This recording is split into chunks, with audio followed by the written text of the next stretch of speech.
everyone, Lauren Mlikota here. Thanks so much for joining me on our first podcast today. I wanted to begin this first episode of our podcast by sharing with you all why it is that I do what I do and why I am so passionate about helping people understand human behaviour to create and live an ultimate life. Well, it all started 5 years ago on the morning of my 28th birthday. I walked out my front door to go to work and I just burst into tears. I remember wondering to myself, what the hell is wrong with me? It's my birthday and I'm crying. I started thinking about my life and where I was at. I was 28. I was living in a beautiful suburb in Sydney. I had climbed my way up the corporate ladder and was working in an executive HR role. I owned 2 investment properties at that time. I had money in the bank. I'd been holidaying around the world. I had 2 awesome pets, a cat and a dog, and I was in a relationship. So why the hell was I crying?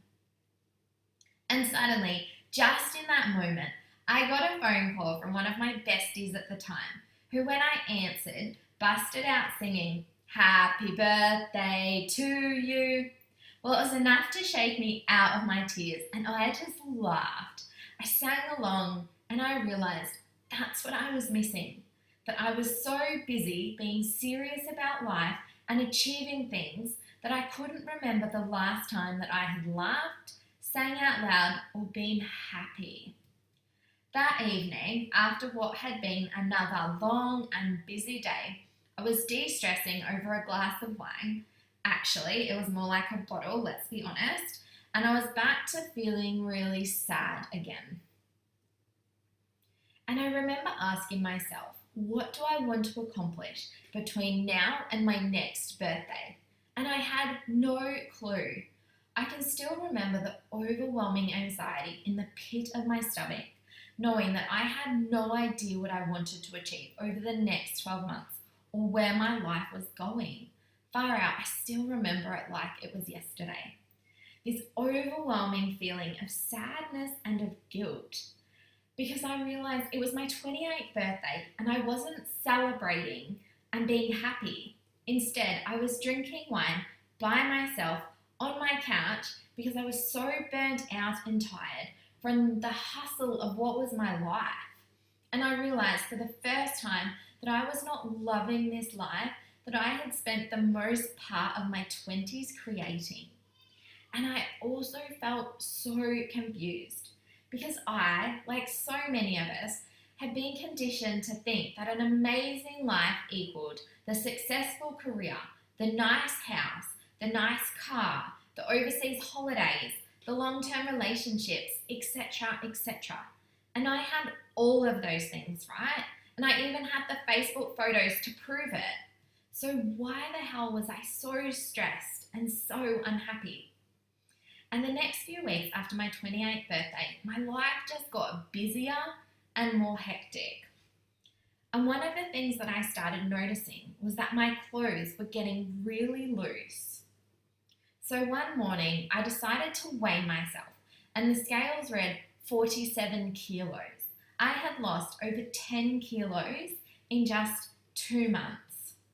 You know that overwhelming churning feeling in the pit of your stomach? Like you sort of want to throw up a little? Yeah, I was feeling that. And I realised I'd been feeling that for months and it sucked. And I knew that I had big decisions to make, that I didn't like my life and I wanted more. And you know what? The next day I ended my long-term relationship. And a week later, I finished up in the executive HR role. And from there, life as I knew it was completely flipped on its head. The next few months involved going through the mess of selling properties after a relationship breakdown. And I went from having savings with a property portfolio worth over $1 million to being $70,000 in debt within a matter of weeks. Of course, the stress didn't resolve straight away. Eventually, I started a long-distance relationship with my now husband, and I started understanding who I was and what mattered to me.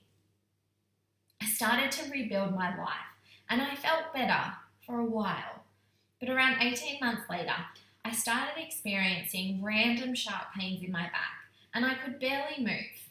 So I took myself to the doctors. And the doctor told me that I had shingles. Now, if you've never experienced shingles before, let me tell you, I was in excruciating pain daily for the next few weeks. A feeling like I had been stung by a bee over and over in my back. He started to ask me questions about my life and my work and my finances, and he informed me that shingles, for my age anyway, was typically the body's response to ongoing stress. And at first, I didn't understand because my life was better, right? So why am I now getting shingles is what I was thinking to myself. But then I started to break it down. I was working 12-hour days. I was in significant financial debt. I had moved to another new city. I had moved in with my new partner and I was coping through excessive alcohol. So to cope, what did I do? Well, I increased my alcohol consumption and I worked even more hours per day. Great idea, right? And then one day on the 1st of June, a day I will never forget, I woke up from a call from my mum. I can still remember the sadness in her voice on the other end of the line. And she told me that my nan had just died. I got off the phone in shock and I thought about the last conversation I ever had with my nan. And the last words that she ever said to me hit me like a ton of bricks. My mind was foggy, my eyes were heavy, my body was barely functioning. I was stressed, anxious, and depressed. And then I woke up one morning a few days later, after another night of only a few hours sleep, and I still remember my first thought for that day, and it was one of suicide. Yeah, my struggle was real. I had reached breaking point, and far out, I knew in that moment that I had pushed myself way too far, and I wondered how the hell I had gotten there. I remember asking myself, how did I go from having a successful career, money in the bank, investment properties, to being riddled in debt, abusing alcohol, being overworked, a neglected body, a neglected mind, and taking it out on my partner who I loved. And it was in that moment that I decided that there was no more waiting, that now was the time that I was committing to the promise that I had made my nan, that I was going to start looking after myself, that I was going to do whatever it took to live a happy and healthy life. Back then, I had no idea what the hell looking after myself meant, but I was committed to making the change. The first step was to admit to my husband that I wasn't okay, then to share with my family that I needed help, then to seek professional support, and then to tell my work. I had never felt more vulnerable in my entire life. I spent the next 6 weeks recovering. The change was not instant. In fact, it took me many months to turn things around. The anxiety stuck around for a while. It stuck around until I learned new ways of thinking and new coping strategies.